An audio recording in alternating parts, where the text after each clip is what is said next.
It's been years since I did a review like this, but Supernatural Season 9. This was a good season. I do have a drawback in that because of stuff that's been happening in my normal life, it took me like 4 different tries to get through the season. So I had to give myself a refresher course as to what was happening last season especially. But like with how I felt when I was done watching Season 7, I feel that this season is going to give me a better appreciation of last season now that I've seen where they're going with the mythology of this show. Because I greatly enjoyed that season. Maybe because I had a break, I'm not sure, but it feels like the show is getting a better status quo than they've had for a while, because that bunker, it's really starting to feel like home, especially since they had a couple of bottle episodes there with that Wizard of Oz-ish story, and then the episode where Kevin's spirit returned. More on that later.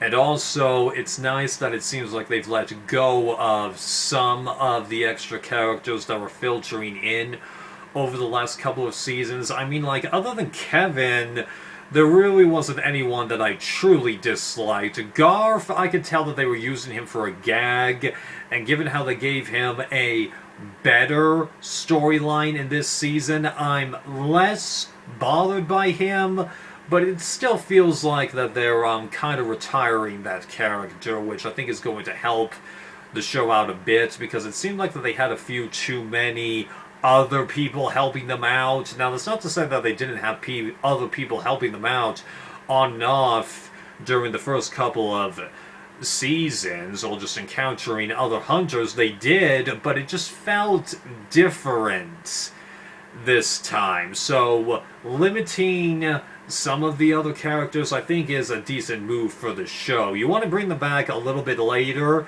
that's fine in my mind. But it's just nice to have that list be shortened a little bit. Both on the good guys' side and on the bad guys' side. Let's see, what else?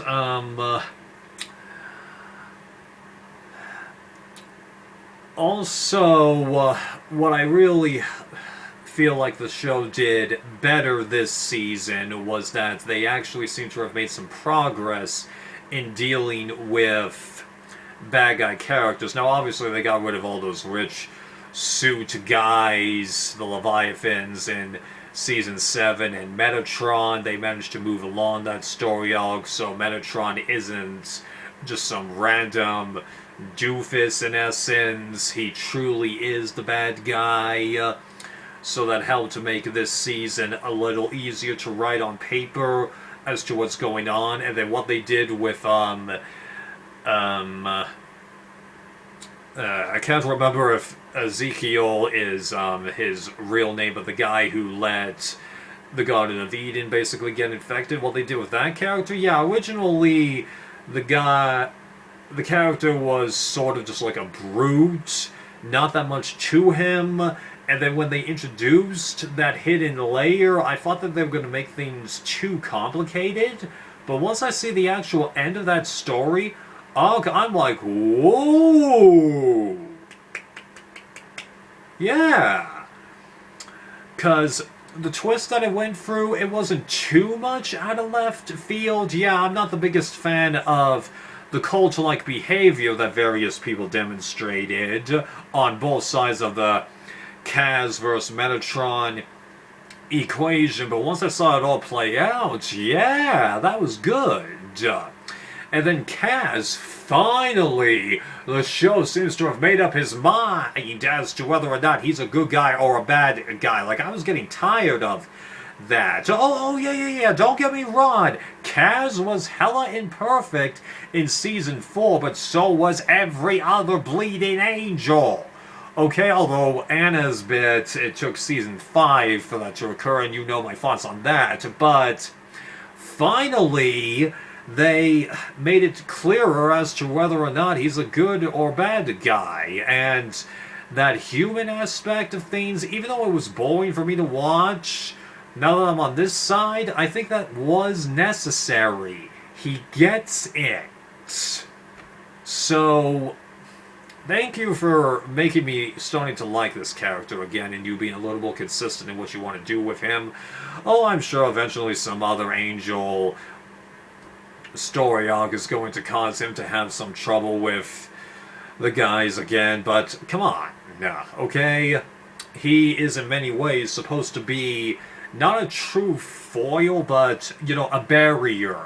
Just like how, because of what they took out of the Two Towers book, it's what caused them to change a very well-known character from being a more likable character to a less likable one. I'm not spoiling it in case you haven't seen the movies yet, but I'm sure almost everyone knows who I'm talking about.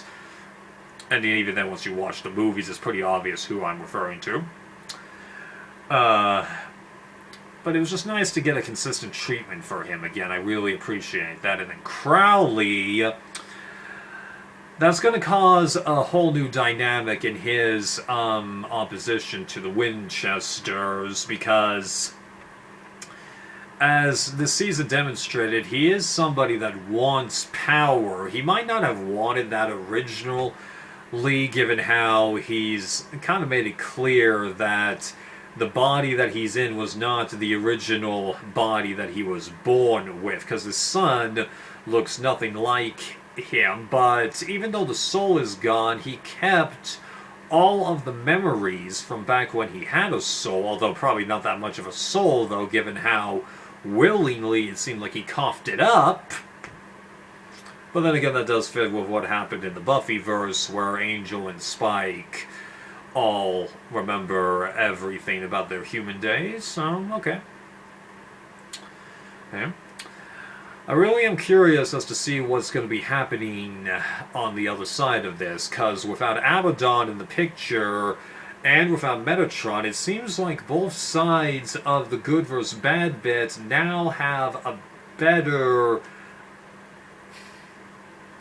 Well, hierarchy doesn't really work for the Angel side, though it does work for the demon side. I don't know what to call it on the Angel side. Well, I don't know. I've still got 6 seasons left of the show to continue with that, because I've seen nothing that indicates that Misha gets written out of this show, because they could easily keep him along for the whole time. Crowley, on the other hand, I'm not sure how much longer they can really keep this going. I wonder... We'll see.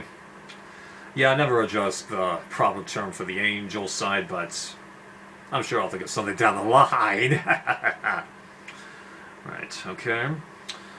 Bringing back Charlie again. Yeah, I felt like that they could do her for another story arc in this bit. They can't use the character that much, because like with Death and Colonel Flag and MASH, it works better if it's very much spread out, but I am glad that people are gravitating to her a lot like they gravitated towards Elijah Dishku's character in the Buffyverse, because that character doesn't appear in the greatest amount of episodes and yet is greatly beloved, so hopefully they continue to do more with that character. So let's dive into Kevin again a little bit, because I did say that I would talk about him. I'm not the biggest fan of the character, but I think that's ultimately just the attitude that the producers wanted us to feel for the character, because the actor, he plays the character to a T. Someone of college age who is trying to figure himself out, that just gets shoved into a world that he didn't know existed, doesn't want any part of, recognizes he's one of the few that can do stuff like Charlie ended up figuring out, though unlike Charlie, he doesn't ever really seem to like it, but that's fine. People would behave like that, and then it just blows up in his face and he ends up getting killed by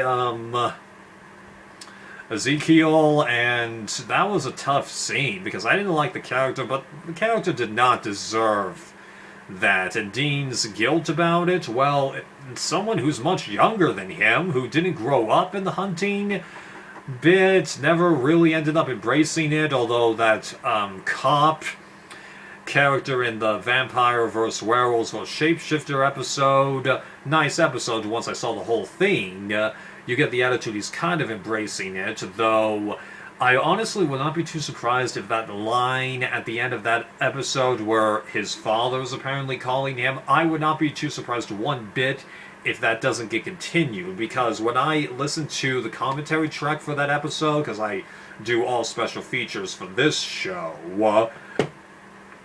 when I listened to the commentary for that and they got to that scene, Robert Senior gave me the impression that he had left it off there on purpose, but just somehow I get the attitude that they're probably not going to revisit him. Who knows?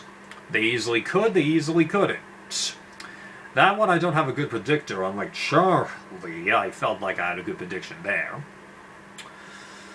But getting back to Kevin, and then how they bring him back to give him a bit of a better ending, kind of unnecessary, but at the same time, if they had left it the way that it had, we would have been left with mostly bad memories, whereas Sam and Dean trying to help him, trying to help out his mother, and it seems like they work, although the behavior that I got at the end of the episode kind of indicated that Kevin's spirit probably wouldn't linger within the body for forever, but who knows, maybe I misinterpreted what I saw, because that episode was kind of tough for me to get through. My mind just kept disengaging. I'm not entirely sure why, but if that truly is the last that we see of him, I'd say you did a decent job.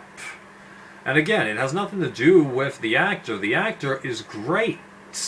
It's just how we perceive the character, you know? Because I really do think that they want us to view him as a flawed person.